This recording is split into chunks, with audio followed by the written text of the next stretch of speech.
What's up, everybody? Masters Multiverse, and today we're going to be talking about Champa training Cabba. So after the Champa arc, in which they held a tournament between universes 6 and 7, one can easily say that Champa is a big-time sore loser. He did not like losing to Beerus. His pride was torn to shreds, and he simply could not handle defeat very well. And as you know, we have another tournament coming up involving all 12 universes. So Champa does not want to go down and lose to Beerus again in this tournament, or any other universe for the sake of that. And I think he noticed how strong Cabba was, how he was on par with Super Saiyan Vegeta, and how, since he's a Saiyan, he can acquire Super Saiyan Blue himself.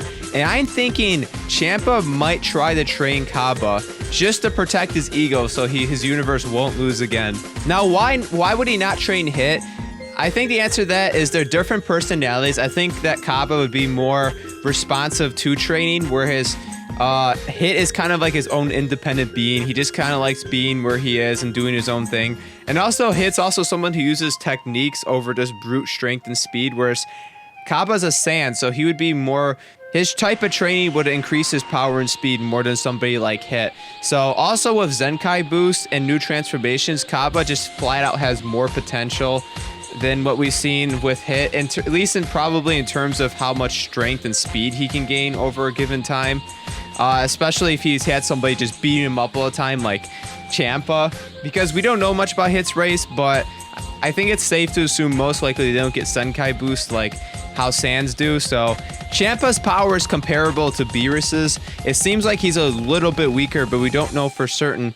But this thing about somebody that strong just beating up Cabba over and over and pushing him to his absolute limits, I think Cabba could acquire Super Saiyan Blue really quickly. And I think he could even catch up to Champa right away. And honestly, he has a chance of maybe even surpassing him. And I think this would be a better option than Champa just entering himself in the tournament, which we don't know the rules. We don't know if he can enter himself. But knowing him, he might even be too lazy to train Cabba. Maybe he'll just enter himself in the tournament, but... you know, maybe not. Maybe he enjoys beating somebody up after that. You know, he might be really mad at Cabba and hit everybody else for losing. So maybe he just used Cabba as a punching bag for a while. You know, beat the tar out of him a couple of times and notice that how much he's getting stronger. And then maybe he'll get an idea. Be like, hey, this guy's getting a lot stronger. You know, I should just enter him in the tournament so I can stand the sidelines and just eat food and, you know, yell at him for, you know, much easier than entering myself. So I'd say if Champa trained Cabba, I'd say Cabba would be as strong as Goku and Vegeta, even if they get stronger before the Universal Tournament. I'm going to throw a prediction there if that happens. But anyways, guys, let me know, what do you think? Do you think this is a possible scenario that Champa would train Cabba? If it did happen, how strong would Cabba become? And would you want it to happen? Would that be an interesting concept for you? Let me know in the comments. I'll read them like always. Have a fantastic day, and I'll see you in the next video.